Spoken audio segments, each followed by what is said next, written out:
پھر آپ جاتے ہو اسٹریس میں, ڈپریشن میں, اور چیخو پکار, مار دھاڑ. جیسے جو بچے زیادہ لاڈ پیار میں پلتے ہیں وہ بچے شور شرابہ زیادہ مچاتے ہیں.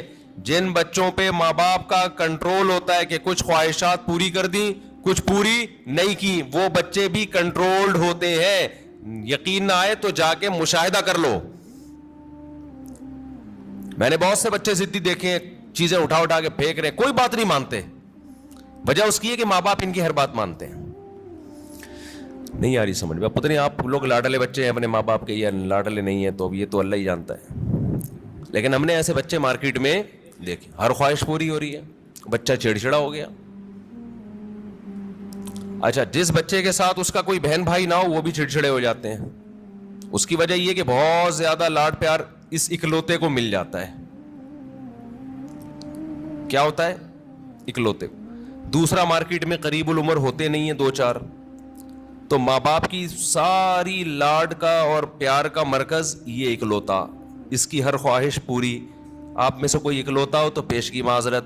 نتیجہ کیا نکلتا ہے؟ اس کی طبیعت میں چڑچڑاپن پیدا ہونا شروع, مار دھاڑ. وہ سوسائٹی میں بسا اوقات ایک کامیاب انسان بن کے سروائیو نہیں کر پاتا. اچھا, ہمارے ایک ریلیٹیو کے یہاں نا ایک بچہ ہوا, پھر ان کے یہاں فوراً دوسرا ہو گیا اگلے سال. رپورٹ دیکھیں, رپورٹ. ہوا یہ ہے کہ جب فوراً دوسرا آ گیا 1-2 سال کے بعد مارکیٹ میں, تو جو پہلا والا تھا نا, اب اس کو تھوڑی سی جیلسی بچوں میں ہوتی ہے کہ دوسرے کو پیار کرو تو اس کو غصہ آ رہا ہے کہ اس کو کیوں پیار کر رہے ہو. بچے کرتے ہیں ایسے, آپ نے دیکھا ہوگا. تو لوگ کہہ رہے ہیں کہ یار یہ جو ان کے ریلیٹیو ہے نا, کہنے لگے کہ یہ غلط ہوا, پہلے والے کے ساتھ ظلم ہوا ہے. ابھی اس کی عمر تھی, اس کو محبتیں ملتی, توجہ کا مرکز بنتا. مارکیٹ میں دوسرا آ گیا, جو محبت پوری اس کو ملنی چاہیے تھی وہ ڈیوائیڈ ہو کے آدھی کہاں جا رہی ہے, تو یہ پہلے والے کے ساتھ ظلم ہے. سمجھتے ہو بات کو؟ تو بھائی یہ پہلے والے کے ساتھ ظلم نہیں ہے, اس کی ٹریننگ کا حصہ ہے کہ تو دنیا میں اکیلا باپ نہیں ہے, تمہارے بہن بھائی بھی ہوں گے. ابھی سے اس کے اندر برداشت پیدا ہو رہی ہے. حقیقت ہے, اس کے دل میں ایک جذبات ہوتے ہیں حسد کے. بچوں میں ہوتا ہے, بہت زیادہ جیلسی ہوتی ہے بچوں میں. ایک کو کچھ دو نا تو دوسرے کو ضرورت نہیں بھی ہو, صرف اس کو تپانے کے لیے مانگتا ہے کہ مجھے کیوں نہیں دیا. تو یہ جو برداشت اس میں پیدا ہوگی نا, جب ماں باپ دوسرے کو پیار کر رہے ہیں اور اس کو غصہ آ رہا ہے, یہی غصہ قدرت چاہتی ہے کہ آئے تاکہ اس میں کنٹرول پیدا ہو. یہ نہیں ہوتا نا تو یہ بڑے ہو کر عذاب بنتا ہے. پھر بڑے ہو کر پھر کیا ہوتا ہے کہ یہ کیوں آ گیا دنیا میں, میرے باپ کی وراثت جو مجھے ملنی تھی اس کو کیوں مل رہی ہے, یہ اس میں شریک کیوں ہو رہا ہے. پھر یہ یہاں تک جاتا ہے معاملہ. شروع میں یہ مسئلہ کیا کر دو, ختم کر دو کہ بیٹا اس گھر میں اور بھی ہیں, اور ممکن ہے مفتی صاحب کے ابھی میں بیانات سننا شروع کیے تو اسپیڈ اور بھی بڑھ سکتی ہے ہماری, عین ممکن ہے. اگلے سال نیا ماڈل بھی آ سکتا ہے. تو اب یہ جلتے ہی رہو بیٹھ کے, یار اسی کو قبول کرو. اور پھر ایک اہم بات یہ کہ بچہ ماں باپ کی توجہ کے لیے بہن بھائی کو وقتی طور پہ برداشت نہیں کرتا, لیکن اللہ نے ایک ایسا بچے میں ایک سافٹ ویئر ڈالا ہوا ہے کہ وہ اپنے بہن بھائیوں سے محبت بھی ٹوٹ کے کرتا ہے. یہ تو آپ اس کو دے رہے ہو نا, ماں باپ اس نئے ماڈل کو جب پیار کرتے ہیں, محبت دیتے ہیں, تو پرانے ماڈل کو تکلیف ہوتی ہے. یہ ہے اس کی جیلسی. لیکن آپ ذرا کوئی تھرڈ پرسن اس نئے ماڈل کو ہاتھ اٹھا کے دیکھے, پرانا ماڈل آڑ بن کے کھڑا ہو جائے گا کہ میرا بھائی ہے, میری بہن ہے, تو کون ہوتا ہے ہاتھ اٹھانے والا. تو یہ جو محبت اور قربانی کا جذبہ ہے, یہ بھی نئے اور پرانے میں جب کم وقفہ ہوگا اور نیا ماڈل جلدی آئے گا, تو پرانے ماڈل میں اپنے بہن یا بھائی کے لیے لڑنے کا جذبہ یہ بھی جبھی پیدا ہوگا. نہیں آ رہی بات؟ اور یہ تھوڑا سا نئے اور پرانے کو بڑا ہونے دو, پھر ان کے آپس میں کھیل کود دیکھو, محبتیں دیکھو کیسی ہوں گی.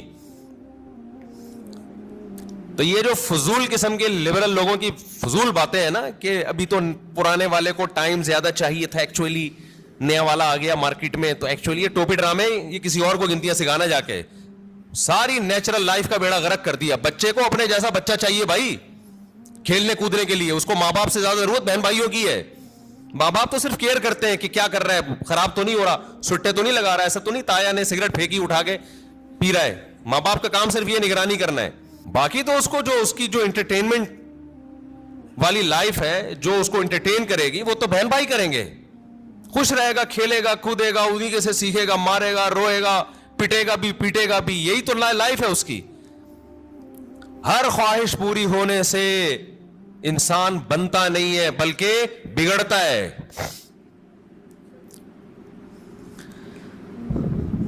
بچوں کی سیلف ریسپیکٹ, ہم بھی اس کے قائل نہیں ہے کہ بچوں کو مارا پیٹا جائے, ماں باپ بگاڑ دیتے ہیں مار پیٹ کے, لیکن یہ جو سیلف ریسپیکٹ اور یہ, ابھی اس کو بڑا ہونے دو میرے بھائی, ابھی چھوٹا ہے, ابھی اس کو تربیت کی ضرورت زیادہ ہے. اس کو بدتمیزی مت کرنے دو بڑوں کے ساتھ.